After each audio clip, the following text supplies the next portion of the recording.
안녕하세요. 21년째 주식 중입니다. 어디든 투자를 하면 투자 성적이 좋은 사람이 있다고 해볼게요. 예를 들어 이 사람은 1년 동안 투자를 하면 20%씩 꾸준히 수익을 거두고 있습니다. 그 사람에게 5% 특판 예금을 추천한다면 눈에 들어올까요? 투자의 세계에는 정답이 없는 건 사실입니다. 그런데 우리가 장기간, 저 같은 경우는 안정적인 노후를 위해 자금을 투자한다면 보다 안정적이고 물가 상승률보다 높은 수익을 주는 대상에 투자를 해야 될 것입니다. 그래서 저는 오늘도 더 좋은 투자 대상과 방법에 대해 고민을 나름 하고 있습니다. 투자는 내 자산을 불려줄 수도 있지만 반대로 시간을 되돌릴 수도 있는 양날의 검이 될 수도 있다는 것을 명심하고 위험 관리도 반드시 생각해야 될 것입니다. 그래서 저는 배당주에 투자 중이며 여러분들과 함께 지루하고 초심이 흔들릴 수 있는 배당주 투자의 길에 대한 이야기를 오늘 또 해볼까 합니다. 오늘 내용은 배당주 투자를 할 때 아니면 배당주 종목을 교체할 때 고려해야 할 요소에 대한 이야기를 공유해볼까 합니다. 장기 투자를 한다고 해도 종목과 사랑에 빠지면 안 되는 것 잘 알고 계시죠? 필요한 경우 전량 매도도 항상 각오하셔야 합니다. 오늘은 배당주 기업에 투자한 종목이 자기가 투자한 돈을 효율적으로 잘 사용하고 있는지 알아보겠습니다. 당연히 경제는 희소한 자원을 얼마나 잘 쓰느냐가 관건이겠죠. 투자에도 마찬가지입니다. 이왕이면 투자한 기업이 투자한 돈 대비 높은 수익을 거두는 기업에 투자를 해야 할 것입니다. 그 지표가 바로 많이 들어보셨고 최근 밸류업 프로그램으로 더 많이 회자되고 있는 ROE입니다. 잠깐만 집중하시면 상당히 쉬운 개념입니다. 그리고 이 ROE가 배당주 투자하는데 왜 중요한 지표인지 알아본 후 주요 18개 배당주 기업의 ROE를 표로 정리해서 공유하고 끝으로는 이 지표를 배당주 종목을 선정할 때 어떻게 활용해야 하는지까지 알아보도록 하겠습니다. 우리는 어떤 사업에 투자를 할 때 내 돈만으로 부족한 경우가 있죠. 기업도 마찬가지입니다. 내 돈과 누군가에게 빌린 돈으로 사업을 차리게 되죠. 기업 입장에서는 내 돈을 주주라고 하고 회사의 주요 의사결정을 할 권리까지 주어지게 됩니다. 빌린 돈은 채권자라고 하고 정해진 이자를 받게 됩니다. ROE라는 것은 직원 급여, 재료비, 세금, 이자 등을 다 제하고 남은 돈, 순이익이라고 합니다. 이 순이익을 내 돈이라고 할 수 있는 주주의 돈으로 나눈 값이 바로 ROE입니다. 왜 이 지표가 배당주 투자를 할 때 중요한 개념이냐? 기업은 1년 동안 번 돈에서 빌린 돈인 채권자에게까지 이자를 다 지급하고 남은 순이익이 발생하면 일단 이 돈들은 기업은 내 돈, 즉 자본으로 옮겨집니다. 순이익이 자본으로 옮겨지는 거죠. 다음에 두 가지 경우로 사용할 것을 선택하게 됩니다. 첫 번째 경우는 배당으로 주주들에게 돌려주는 것입니다. 이렇다면 주주들에게 돌려준 배당금만큼 자본은 줄어들 것입니다.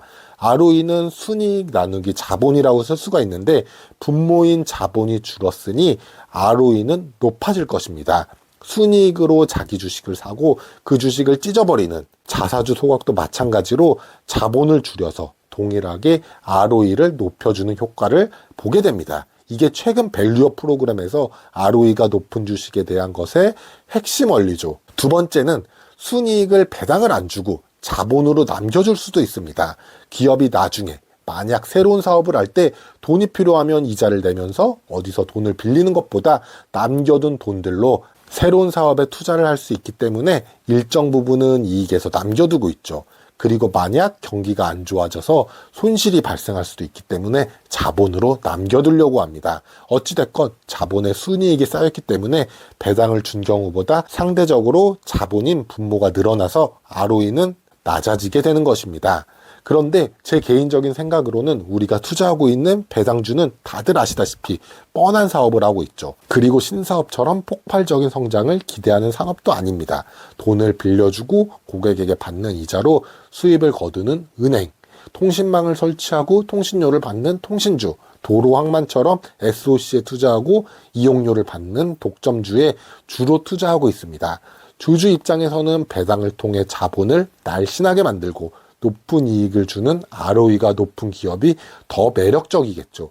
반면 배당을 미루고 남겨두면 몸집이 비대해지는 것처럼 효율성이 떨어지게 될 것입니다. 그리고 미래를 위해 투자를 해야 한다고 해서 몸집을 키우는 경우도 있지만 시장 평가는 오히려 주가의 매력을 떨어뜨려서 현실적으로 시장에서 외면을 받고 있습니다. 그래서 정부는 이런 비효율성을 개선하기 위해 지난 1월부터 밸류업 프로그램을 진행하고 있는 것입니다. 배당과 자사주 소각 같은 주주환원을 통해서 ROE를 올리는 것이 핵심이겠죠.